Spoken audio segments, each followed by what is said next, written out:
আমেরিকার সবচেয়ে উন্নত ক্ষেপণাস্ত্র প্রতিরক্ষা ব্যবস্থা terminal high altitude area defense third ইন্টারসেপ্টরের মজুদ কমে যাওয়ায় পেন্টাগন থেকে শুরু করে প্রতিরক্ষা বিশেষজ্ঞরা সবাই উদ্বিগ্ন। আর এর মূলে রয়েছে গত মাসে ইরানের সঙ্গে ইসরায়েলের 12 দিনের যুদ্ধ। সিএনএন এর প্রতিবেদন অনুযায়ী জুনে ইরানের বিরুদ্ধে ইসরায়েলের 12 দিনের যুদ্ধে মার্কিন যুক্তরাষ্ট্র তার উচ্চমানের থার্ড ক্ষেপণাস্ত্র ইন্টারসেপ্টরের প্রায় 1/4 হারিয়েছে। ইরানের ব্যাপক ব্যালিস্টিক ক্ষেপণাস্ত্র হামলার প্রতিক্রিয়ায় আমেরিকা 100টিরও বেশি, এমনকি সম্ভবত 150টিরও বেশি থার্ড ইন্টারসেপ্টর নিক্ষেপ করেছে।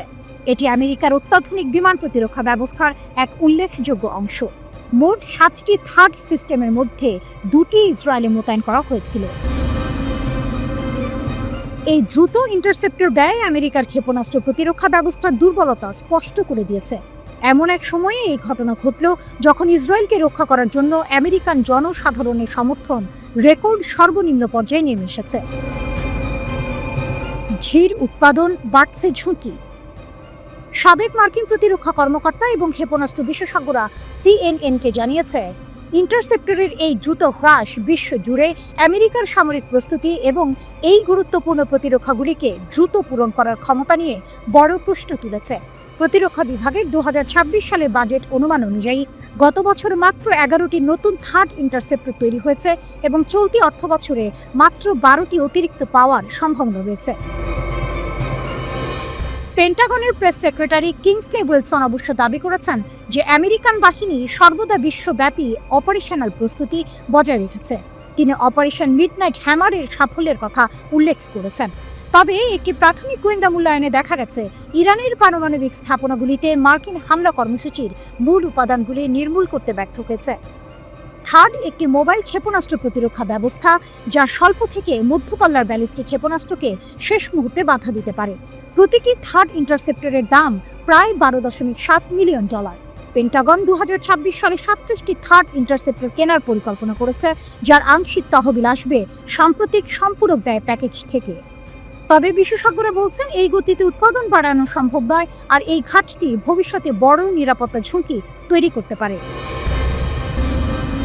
আমেরিকার জাতীয় নিরাপত্তার জন্য একটি ইহুদি ইনস্টিটিউট জিনসা এর বিশ্লেষণ অনুযায়ী মার্কিন থার্ড এবং ইসরায়েলি অ্যারো সিস্টেম ইরানের 574টি ক্ষেপণাস্ত্রের মধ্যে 201টি আটকাতে পেরেছে। এর প্রায় অর্ধেকই থার্ড দ্বারা ধ্বংস হয়েছে। এটি জনবহুল এলাকায় আঘাত হানার সময় ইসরায়েলের অ্যারো মজুদের সীমাবদ্ধতা প্রকাশ করে। জিনসা এর তথ্য বিশ্লেষণে দেখা গেছে যুদ্ধের অগ্রগতির সাথে সাথে ক্ষেপণাস্ত্র আটকের কার্যকারিতা কমে গেছে। প্রথম সপ্তাহে ইরানের ক্ষেপণাস্ত্র অনুপ্রবেশের হার ছিল 8%, যা দ্বিতীয় সপ্তাহে 16% এবং যুদ্ধবিরতি কার্যকর হওয়ার আগে যুদ্ধের শেষ দিনে 25% পর্যন্ত পৌঁছেছিল। বিশেষজ্ঞরা মনে করছেন থার্ড সিস্টেম স্থাপনই ইসরায়েলের সীমিত ইন্টারসেপ্টর রিজার্ভের ইঙ্গিত দেয়।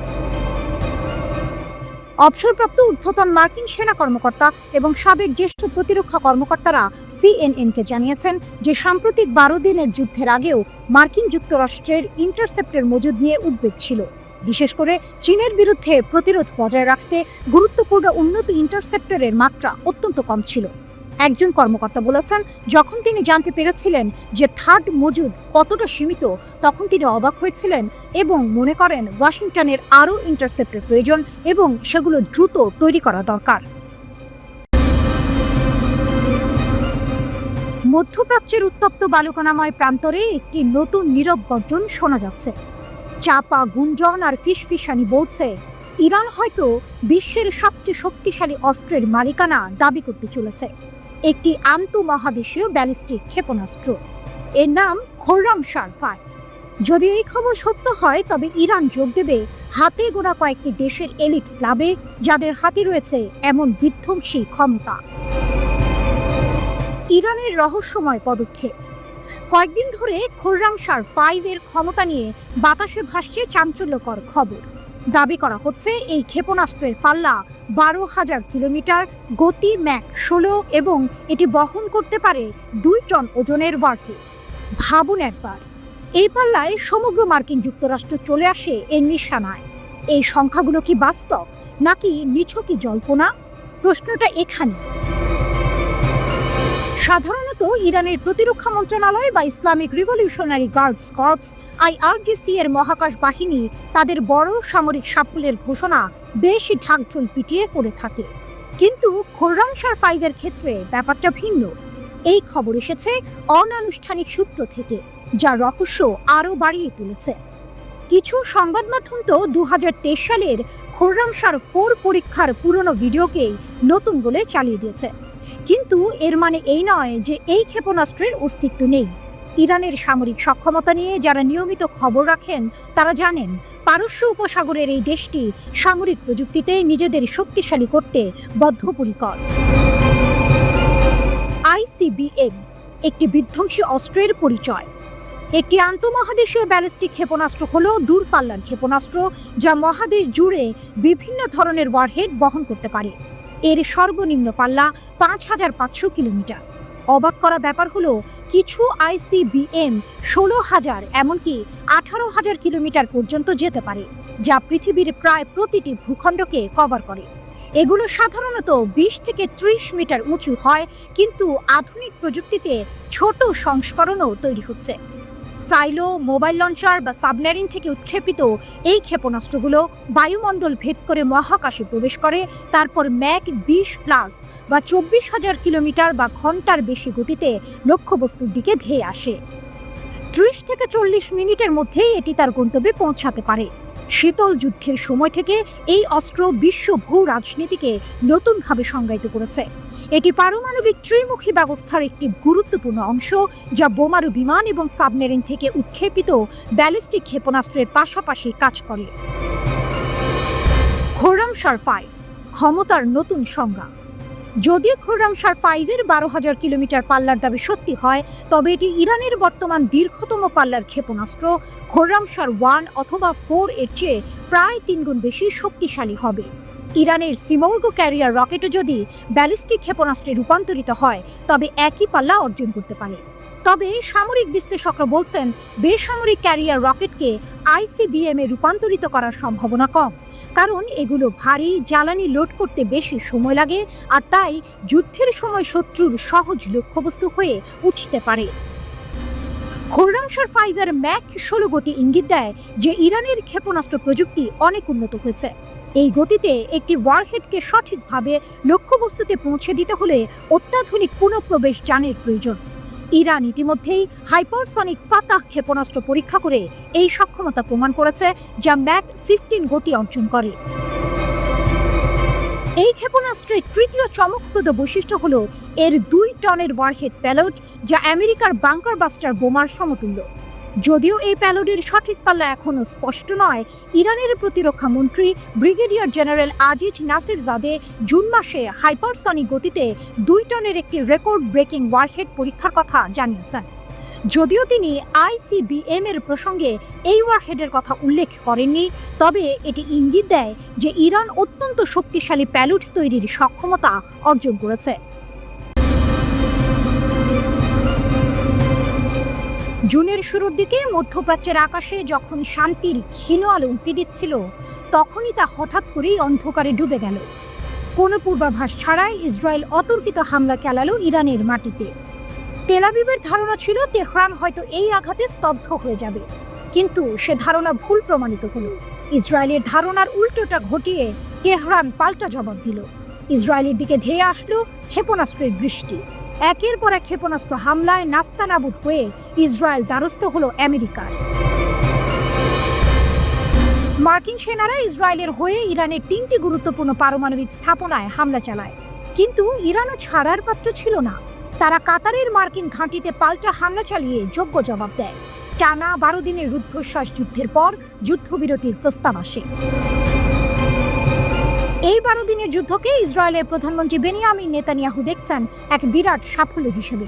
তার দাবি, এই যুদ্ধে ইরানের কয়েকজন শীর্ষ সামরিক কর্মকর্তাকে হত্যা করা হয়েছে, প্রতিরক্ষা সক্ষমতা দুর্বল করা হয়েছে এবং সবচেয়ে বড় কথা, যুক্তরাষ্ট্রকে ইরানের পারমাণবিক স্থাপনায় হামলার জন্য রাজি করানো গেছে। কিন্তু ইরানও পিছিয়ে নেই, তারাও দাবি করছে এই যুদ্ধে তারাই বিজয়ী হয়েছে। এই বাকযুদ্ধের মধ্যে নতুন পরিকল্পনার কথা জানিয়েছেন নেতানিয়াহু। তিনি বলেছেন, গ্যাসের প্যাডেল থেকে পা সরানোর কোনো ইচ্ছা আমার নেই। এর সহজ অর্থ হলো ইসরায়েল আবারও হামলার প্রস্তুতি নিচ্ছে, যেন এক নতুন যুদ্ধের দামামা বাড়ছে মধ্যপ্রাচ্যে। আল জাজিরাকে দেওয়া সাক্ষাৎকারে একাধিক বিশ্লেষকের মত অনুসারে ইসরায়েল এখন সেই সুযোগ খুঁজছে যার মাধ্যমে ইরানকে আরও দুর্বল করা যাবে অথবা ইরানের শাসকদের ক্ষমতাচ্যুত করা যাবে। কিন্তু এই ধরনের বড় আকারের অভিযান চালানোর জন্য ইসরায়েলকে যুক্তরাষ্ট্রের অনুমতি নিতে হবে। মার্কিন প্রেসিডেন্ট ডোনাল্ড ট্রাম্পের প্রশাসন কি সেই অনুমতি দেবে? অনেকেই মনে করছেন তা সহজে মিলবে না, কারণ যুক্তরাষ্ট্র হয়তো চাইবে না মধ্যপ্রাচ্যে আবারও বড় ধরনের যুদ্ধ শুরু হোক, যা তাদের অর্থনৈতিক ও রাজনৈতিক স্বার্থের জন্য ক্ষতিকর হতে পারে। এদিকে ইসরায়েল গত 12 দিনের যুদ্ধকে আত্মরক্ষামূলক পদক্ষেপ হিসেবে দাবি করেছিল, যার লক্ষ্য ছিল ইরানের পারমাণবিক কর্মসূচি ধ্বংস করা। যদিও তেহরান বারবার বলে আসছে তাদের কর্মসূচি কেবল বেসামরিক উদ্দেশ্যে, কিন্তু ইসরায়েলের এই হুঙ্কারকে মোটেও হালকাভাবে নিচ্ছে না ইরান। ইরানের প্রেসিডেন্ট মাসুদ পেজেশকিয়ান জানিয়েছেন তারা ইসরায়েলের যে কোনো নতুন সামরিক অভিযানের জন্য প্রস্তুত। তাদের সশস্ত্র বাহিনী আবারও ইসরায়েলের ভেতর গভীরভাবে আঘাত হানতে সক্ষম। ইরান বিষয়ক বিশ্লেষক ট্রিতা পার্সি মনে করেন নেতানিয়াহুর চূড়ান্ত লক্ষ্য হল ইরানকে সিরিয়া বা লেবাননের মতো করে ফেলা, যেখানে ইসরায়েল যখন খুশি তখন হামলা চালাতে পারবে এবং কেউ তেমন জোরালো প্রতিক্রিয়া দেখাবে না। ইসরায়েল মূলত যুদ্ধ পুনরায় শুরু করতে চায়, কারণ তারা চায় ইরানকে এমন এক অবস্থায় নিয়ে আসতে যাতে তা বারবার আঘাত করার জন্য উন্মুক্ত থাকে।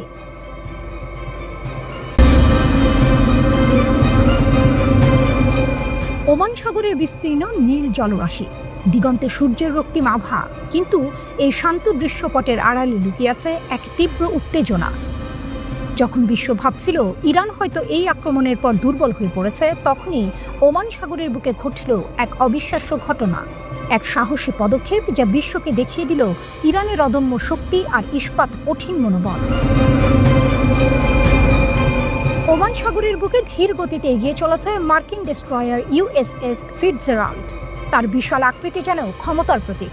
হঠাৎ দিগন্তে একটি বিন্দুর মতো কিছু দেখা যায়, সেটি দ্রুত বড় হতে থাকে একটি ইরানি নৌবাহিনীর হেলিকপ্টার।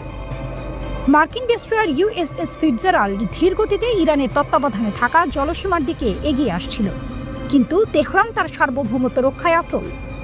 ইরানি সেনাবাহিনীর নৌবাহিনীর তৃতীয় নৌ অঞ্চল নেদাজা থেকে একটি দ্রুত প্রতিক্রিয়াশীল হেলিকপ্টারকে মোতায়েন করা হলো। এটি ছিল কেবল একটি হেলিকপ্টার নয়, এটি ছিল ইরানের আত্মমর্যাদার প্রতীক। ইরানি হেলিকপ্টারটি দ্রুত মার্কিন যুদ্ধজাহাজের ওপর দিয়ে উড়ে যায়। হেলিকপ্টারের পাইলট স্পষ্ট রেডিও সতর্কবার্তা প্রদান করে, মার্কিন জাহাজটিকে ইরানের জলসীমা থেকে দূরে থাকার নির্দেশ দেয়। মার্কিন যুদ্ধজাহাজের ক্রুরা হতবাক। পিছু হটো, নইলে পদক্ষেপের মুখোমুখি হও। ইরানের প্রতিরক্ষা মন্ত্রীর এই বজ্র কণ্ঠ যেন প্রতিধ্বনিত হচ্ছিল ওমান সাগরের বাতাসে। মার্কিন ফিটজেরাল্ড পিছু হটার আগে হেলিকপ্টারটিকে লক্ষ্য করে হামলা চালানোর হুমকি দেয় বলে অভিযোগ। এটি ছিল এক স্নায়ু যুদ্ধ, যেখানে 1 ইঞ্চিও ছাড় দিতে রাজি ছিল না ইরান। মার্কিন যুদ্ধজাহাজের ক্রুরা হেলিকপ্টারটি কাছাকাছি থাকলে তার সাথে সংঘাতের হুমকি দেয়। পরিস্থিতি চরম উত্তেজনার দিকে মোড় নেয়। ঠিক তখনই ইরানের সেনাবাহিনীর বিমান প্রতিরক্ষা কমান্ড হস্তক্ষেপ করে। তাদের নির্দেশ আসে স্পষ্ট ও অটল। ইরানি বিমান প্রতিরক্ষা কমান্ড হেলিকপ্টারটিকে সম্পূর্ণ বিমান প্রতিরক্ষা সুরক্ষায় ঘোষণা করে এবং আমেরিকান ডেস্ট্রয়ারকে তার পথ পরিবর্তন করার নির্দেশ দেয়। এটি ছিল এক অদম্য গর্জন, যা মার্কিন যুদ্ধজাহাজকে বাধ্য করে তাদের পথ পরিবর্তন করতে। ইরানের তাসনিম সংবাদ সংস্থা দাবি করেছে যে বিধ্বস্ত মার্কিন যুদ্ধবিমানটি আত্মসমর্পণ করতে এবং তার সামুদ্রিক অঞ্চল থেকে বেরিয়ে যেতে বাধ্য হয়েছিল। তাসনিম আরও দাবি করেছে যে হেলিকপ্টার পাইলট মার্কিন সতর্কবার্তা উপেক্ষা করে তার টহল অব্যাহত রেখেছে, যা ছিল ইরানের অটল সংকল্পের এক জ্বলন্ত প্রমাণ। 1980 সাল থেকে ইরান ও মার্কিন নৌবাহিনীর পারস্য উপসাগর, ওমান উপসাগর এবং হরমুজ প্রণালীতে মুখোমুখি সংঘর্ষের দীর্ঘ ইতিহাস রয়েছে। 2019 সালে আকাশসীমা লঙ্ঘনের কারণে ইরান হরমুজ প্রণালীর কাছে একটি মার্কিন RQ-4A গ্লোবাল হক ড্রোন গুলি করে ভূপাতিত করে। ইরানের নৌবাহিনী প্রায়শই পারস্য উপসাগর এবং ওমান সাগরে বৃহৎ আকারে মহড়া পরিচালনা করে, যা তার ক্ষমতা প্রদর্শন করে এবং বিদেশি শক্তির বিরুদ্ধে প্রতিরোধের ইঙ্গিত দেয়। মাত্র কিছুদিন আগেই মার্কিন সমর্থিত ইসরায়েলের আকস্মিক বিমান হামলায় ইরানের মাটি কেঁপে উঠেছিল। 12 দিনের এক ভয়াবহ যুদ্ধ, যেখানে ইসরায়েল ইরানের একাধিক লক্ষ্যবস্তুতে হামলা চালায়, শীর্ষ কমান্ডার এবং পারমাণবিক বিজ্ঞানীদের হত্যা করে। পারমাণবিক ও সামরিক স্থাপনা লক্ষ্য করে চালানো হয়েছিল বোমা হামলা। 22 জুন বোমারু বিমান এবং ক্রুজ ক্ষেপণাস্ত্র নিয়ে মার্কিন যুক্তরাষ্ট্র যোগ দিয়েছিল ইসরায়েলি অভিযানে। 24 জুন ইরানের পারমাণবিক স্থাপনায় মার্কিন বোমা হামলার পর এক ভঙ্গুর যুদ্ধবিরতি কার্যকর হয়েছিল। মার্কিন হামলা সত্ত্বেও ইরান এখনও পারমাণবিক অস্ত্র চায়, এক বিশেষজ্ঞের ভয়ঙ্কর সতর্কবার্তা। আমেরিকা আর ইসরায়েলের একের পর এক হামলা সত্ত্বেও ইরান কি এখনও পারমাণবিক অস্ত্রের স্বপ্ন দেখছে? একজন শীর্ষ নিরাপত্তা বিশেষজ্ঞের সতর্কবার্তা কিন্তু তেমনই ইঙ্গিত দিচ্ছে। তিনি বলছেন, ইরানের সবচেয়ে বিপজ্জনক ক্ষমতা হলো কূটনীতিকে নিজেদের স্বার্থে ব্যবহার করা, আর এর লক্ষ্য একটাই, পারমাণবিক অস্ত্রের চূড়ান্ত লক্ষ্য। ফাউন্ডেশন ফর ডিফেন্স অফ ডেমোক্রেসিজের ইরান প্রোগ্রামের senior director Behnam Ben Taleblu Fox News ডিজিটালকে বলেছেন, ইরানের পরবর্তী পদক্ষেপ হবে মেরামত, পুনর্গঠন এবং নতুন করে সবকিছু সাজানো। কিন্তু প্রশ্ন হলো, তারা এটা কিভাবে করবে?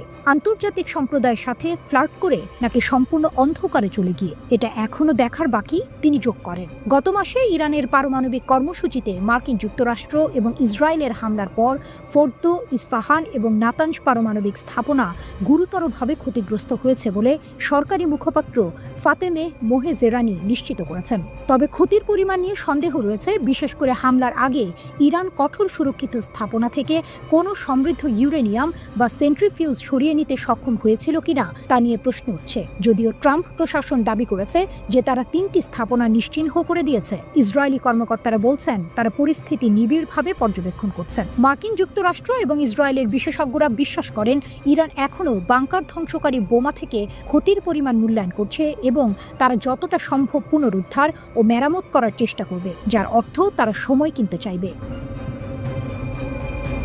বেন তালেবনু বলেছেন, নিঃসন্দেহে সরকার এখনও একটি কূটনৈতিক কৌশল তৈরি করবে যা কাউকে আটকে রাখার জন্য এবং এই সরকারের জন্য যতটা সম্ভব সময় বের করার জন্য ডিজাইন করা হবে। রাষ্ট্রপতি ডোনাল্ড ট্রাম্প আলোচনা শুরু হতে পারে বলে ইঙ্গিত দিলেও ইরান এখনই আলোচনার জন্য তাড়াহুড়ো করতে নারাজ। ইরানি পররাষ্ট্রমন্ত্রী আব্বাস আরাকচি সিবিএস নিউজকে এক সাক্ষাৎকারে বলেছেন, আমি মনে করি না যে আলোচনা এত তাড়াতাড়ি পুনরায় শুরু হবে। কূটনীতির দরজা কখনোই বন্ধ হবে না। বেন তালেবনু যুক্তি দিয়েছেন যে তেহরান সম্ভবত আবারও IAEA-তে প্রবেশাধিকার সীমিত করার চেষ্টা করবে, কারণ তারা যে কোনো দর কষাকষির কৌশল ধরে রাখতে চাইবে। তার মতে, ইরানের পরবর্তী পদক্ষেপ এবং সম্ভবত এই মুহূর্তে সবচেয়ে বিপজ্জনক ক্ষমতা হলো এর কূটনৈতিক ক্ষমতা। তিনি বলেন, এটি শাসক গোষ্ঠীর ক্ষমতা যে হয় দুর্বল হাতে আলোচনায় প্রবেশ করে এবং শক্তিশালী হাতে চলে যায়, অথবা তার প্রতিপক্ষের সামরিক বিজয়কে রাজনৈতিক বিজয়ে পরিণত হতে বাধা দেওয়ার চেষ্টা করে। যদি মার্কিন যুক্তরাষ্ট্র এবং ইরানের মধ্যে আলোচনা হয়, তা প্রত্যক্ষ বা পরোক্ষ হোক, ইরানিরা IAEA-তে প্রবেশাধিকার আটকে রাখবে। এটি ইতিমধ্যেই তাদের সবচেয়ে গুরুত্বপূর্ণ অস্ত্র, তিনি যোগ করেন।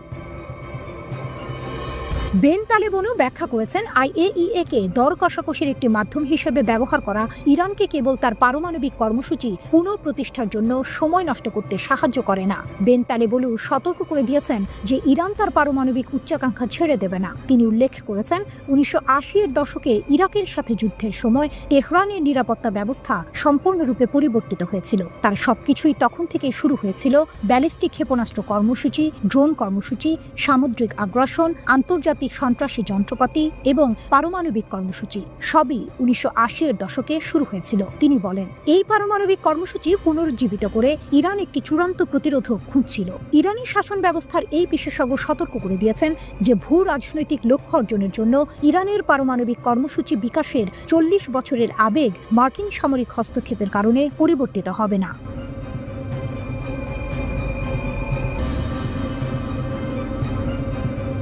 যুক্তরাষ্ট্রের মধ্যস্থতায় ইসরায়েল ও ইরানের মধ্যে যে যুদ্ধবিরতি হয়েছে তাতে 12 দিনের পাল্টাপাল্টি হামলার অবসান ঘটেছে।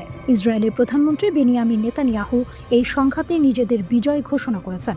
ইরানও এই যুদ্ধে বিজয় দাবি করেছে। ইসরায়েলের দিকে 500টিরও বেশি ব্যালিস্টিক মিসাইল এবং প্রায় 1100টি ড্রোন হামলা চালায় ইরান। এত বিপুল সংখ্যক ক্ষেপণাস্ত্র ও ড্রোন হামলায় ইসরায়েলের অত্যাধুনিক ক্ষেপণাস্ত্র প্রতিরক্ষা ব্যবস্থা আয়রন ডোম পুরোপুরি কার্যকর ছিল না। ইসরায়েলি সংবাদ মাধ্যমগুলো জানিয়েছে, ইসরায়েলের ক্ষেপণাস্ত্র ক্ষেপণাস্ত্র প্রতিরোধের হার কমে গিয়েছিল, তবে এর মূল কারণ স্পষ্ট নয়। ধারণা করা হচ্ছে ইসরায়েল তাদের ব্যয়বহুল ইন্টারসেপ্টর মিসাইলগুলো খুব প্রয়োজন ছাড়া ব্যবহার না করার কৌশল নিয়েছিল। টেলিগ্রাফের এক প্রতিবেদনে বলা হয়েছে, ইরানের 5 শতাধিক ক্ষেপণাস্ত্রের মধ্যে 222টি ঠেকাতে ইসরায়েলের প্রায় $1.5 বিলিয়ন খরচ হয়েছে।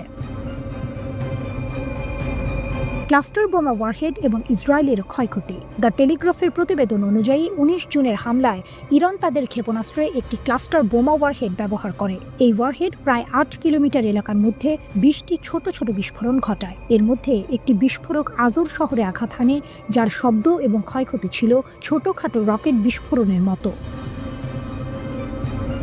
ইরানের ক্ষেপণাস্ত্র সক্ষমতা বৃদ্ধি এবং ইসরায়েলের উদ্বেগ। একজন ইসরায়েলি সামরিক কর্মকর্তা জানিয়েছেন, ইরান প্রায় 400 ক্ষেপণাস্ত্র লঞ্চার ব্যবহার করেছিল, যার মধ্যে ইসরায়েল 200টিরও বেশি ধ্বংস করতে সক্ষম হয়। এতে ইরানের ক্ষেপণাস্ত্র অভিযানে কিছুটা হলেও বাধা সৃষ্টি হয়েছে। তবে তিনি ইরানের ক্ষেপণাস্ত্র উৎপাদন নিয়ে গভীর উদ্বেগ প্রকাশ করেছেন। তিনি বলেন, সংঘর্ষের শুরুতে ইরানের কাছে প্রায় 2000 থেকে 2500 ব্যালিস্টিক ক্ষেপণাস্ত্র ছিল, তবে তারা দ্রুত গণ উৎপাদন কৌশলের দিকে এগোচ্ছে। আগামী কয়েক বছরের মধ্যে তাদের ক্ষেপণাস্ত্রের মজুদ 8000 থেকে 20,000-এ উন্নীত হতে পারে। এই তথ্য ইসরায়েলের জন্য নতুন মাথা ব্যথার কারণ হয়ে দাঁড়িয়েছে। আয়রন ডোম নিয়ে ইরানিদের উপহাস ব্যাপক ক্ষয়ক্ষতি এড়াতে না পারায় ইসরায়েলের প্রতিরক্ষা ব্যবস্থা নিয়ে রীতিমতো রসিকতা করেছে ইরান। দেশটির গণমাধ্যমে আয়রন ডোমকে উপহাস করে কার্টুন বানানো হচ্ছে। ইসরায়েলি শহরগুলোতে আঘাত হানা ক্ষেপণাস্ত্রের ভিডিওতে বাজানো হচ্ছে বিপ্লবী গান। ইরানি কর্মকর্তারা মনে করছেন, ইসরায়েলের বিমান প্রতিরক্ষা ব্যবস্থাকে বিভ্রান্ত করার জন্য একই সঙ্গে ক্ষেপণাস্ত্র এবং ড্রোন ব্যবহার করা ছিল তাদের কৌশলগত সাফল্য।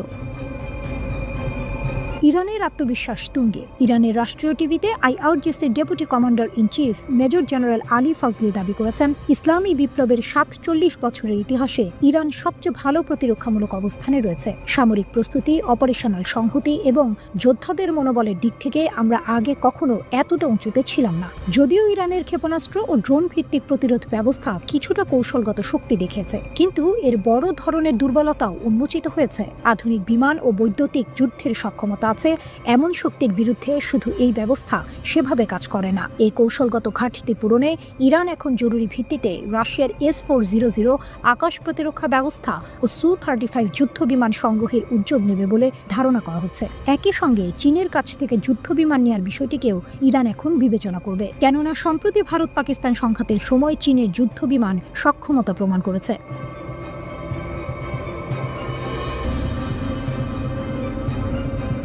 যুদ্ধবিরতি নয়, ইরান কি বড় যুদ্ধের জন্য প্রস্তুতি নিচ্ছে? 12 দিনের সংক্ষিপ্ত যুদ্ধের পর আপাত দৃষ্টিতে যুক্তরাষ্ট্র মধ্যস্থতা করে ইরান ও ইসরায়েলের মধ্যে একটি যুদ্ধবিরতি কার্যকর করলেও তেহরান এটিকে স্থায়ী শান্তি হিসেবে দেখছে না, বরং তারা এটিকে স্ট্র্যাটেজিক পজ বা কৌশলগত বিরতি হিসেবে বিবেচনা করছে। দীর্ঘদিনের কৌশলগত ধৈর্য নীতির ধারাবাহিকতায় ইরান এখন যুদ্ধের ক্ষয়ক্ষতি কাটিয়ে উঠে দীর্ঘমেয়াদী সংঘাতের জন্য নতুন করে সংগঠিত হচ্ছে এবং ভবিষ্যতের লড়াইয়ের প্রস্তুতি নিচ্ছে। Report middle East Eye.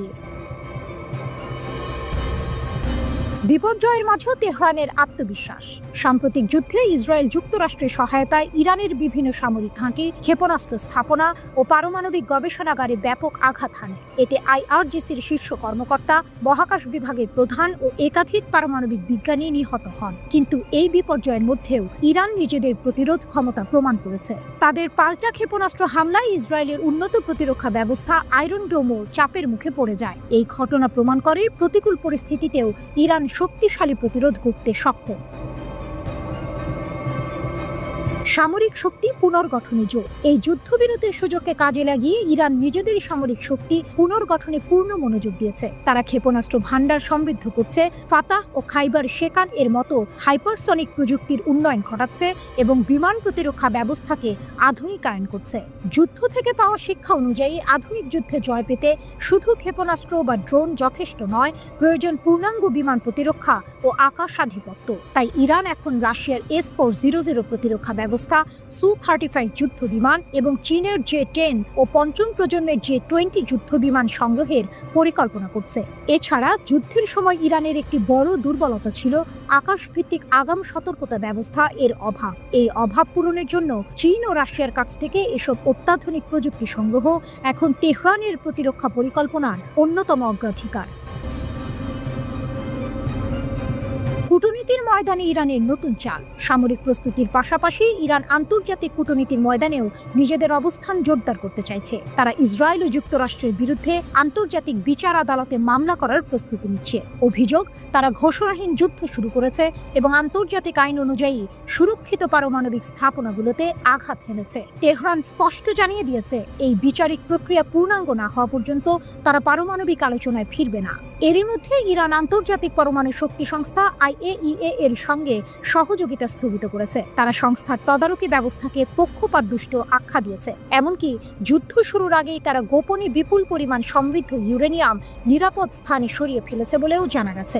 যেহেতু কোনো স্থাপনায় তেজস্ক্রিয়তার লক্ষণ পাওয়া যায়নি, ধারণা করা হচ্ছে এই ইউরেনিয়াম মজুদ এখনো অক্ষত রয়েছে, যা ভবিষ্যতে কৌশলগত চাপ তৈরির অস্ত্র হিসেবে ব্যবহৃত হতে পারে। কৌশলগত ধৈর্য সময়কে অস্ত্রে পরিণত করা।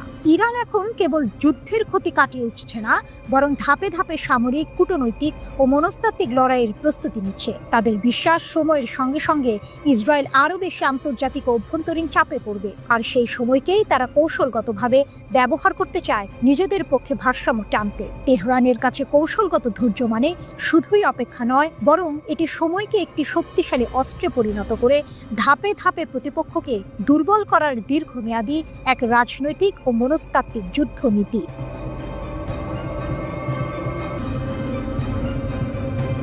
ইরান কেন এখনো বিপজ্জনক? ইসরায়েল ইরান সংঘাতের পর বিশ্ব জুড়ে প্রশ্ন উঠেছে, ইরান কি সত্যিই দুর্বল হয়ে পড়েছে? বিশেষজ্ঞরা বলছেন, পারমাণবিক স্থাপনায় মার্কিন হামলা এবং তাদের সহযোগীদের দুর্বল করে দেয়া হলেও ইরান এখনো মারাত্মক বিপজ্জনক। টাইমস অফ ইসরায়েলের বিশ্লেষণ।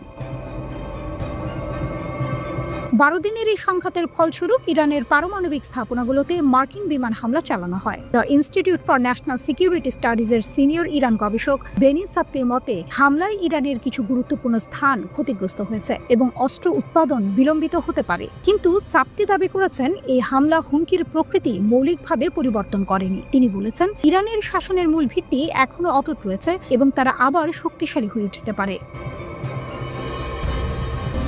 22 জনের মার্কিন হামলায় ইরানের ভূগর্ভস্থ ইউরেনিয়াম সমৃদ্ধকরণ সুবিধাগুলো লক্ষ্যবস্তু করা হয়েছিল। এর মধ্যে নাতানজ, ইস্পাহান এবং বিশেষভাবে ফোর্দোর গভীরে থাকা সেন্ট্রিফিউজ অ্যারো ছিল। এই সুবিধাগুলোই ইরানের অস্ত্র গ্রেড ইউরেনিয়াম তৈরির মূল চাবিকাঠি।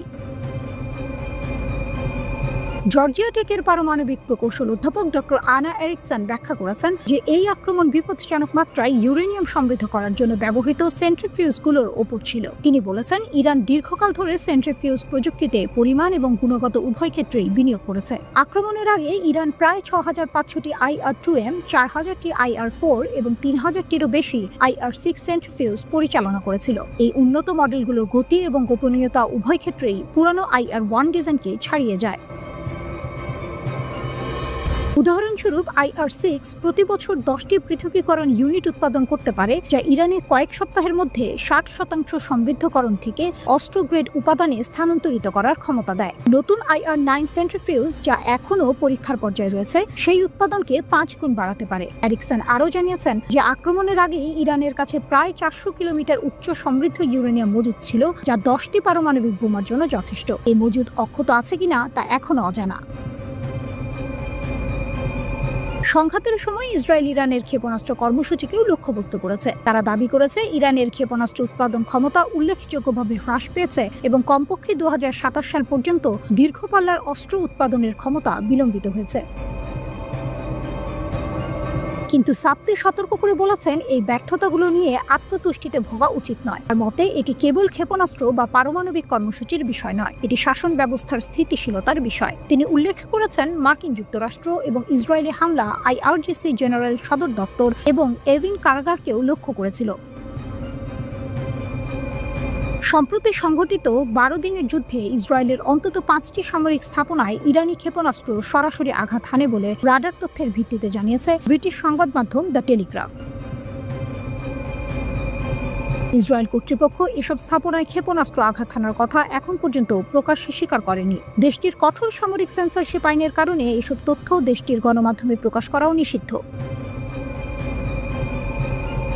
যুক্তরাষ্ট্রের ওরেগন স্টেট ইউনিভার্সিটির একদল গবেষক এই স্যাটেলাইট রাডার তথ্য বিশ্লেষণ করেছেন। তারাই উদ্ধার করা নতুন এই তথ্যগুলো দ্য টেলিগ্রাফকে জানিয়েছেন।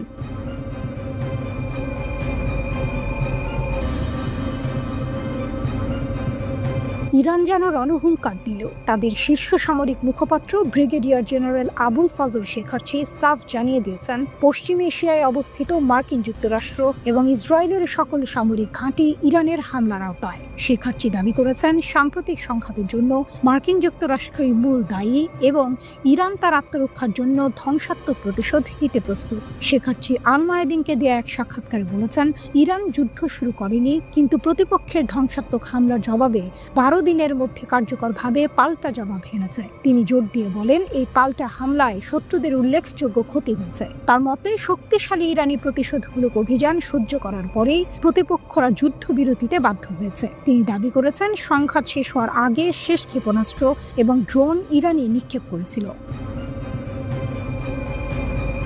শেখার্চি দাবি অনুযায়ী অসংখ্য ইসরায়েলি সামরিক, নিরাপত্তা এবং গবেষণা কেন্দ্র সম্পূর্ণরূপে ধ্বংস হয়ে গেছে। শুধু তাই নয়, তিনি কাতারের আল উদেইদ বিমান ঘাঁটিতে অবস্থিত মার্কিন বাহিনীর মারাত্মক ক্ষয়ক্ষতির কথাও জানিয়েছেন।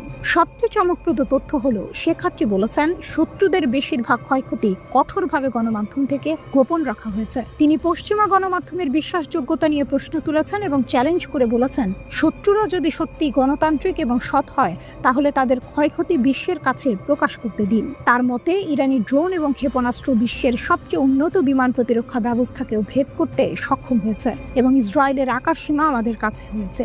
শেখার্চি নিশ্চিত করেছেন, ইরানের অনেক হামলা কৌশলগত লক্ষ্যবস্তুতে আঘাত হেনেছে এবং তেহরানের কাছে এখনো আরও অনেক কৌশলগত লক্ষ্যবস্তু রয়েছে। তিনি বলেছেন, আঘাতপ্রাপ্ত লক্ষ্যবস্তুর প্রকৃতির কারণে শত্রুদের মনোবল ভেঙে পড়েছে। তার দাবি, ইসরায়েলি সামরিক বাহিনীকে নিজেদের আশ্রয় কেন্দ্রে ফিরে যেতে হয়েছে, সাধারণ বসতি স্থাপনাকারীরা নয়।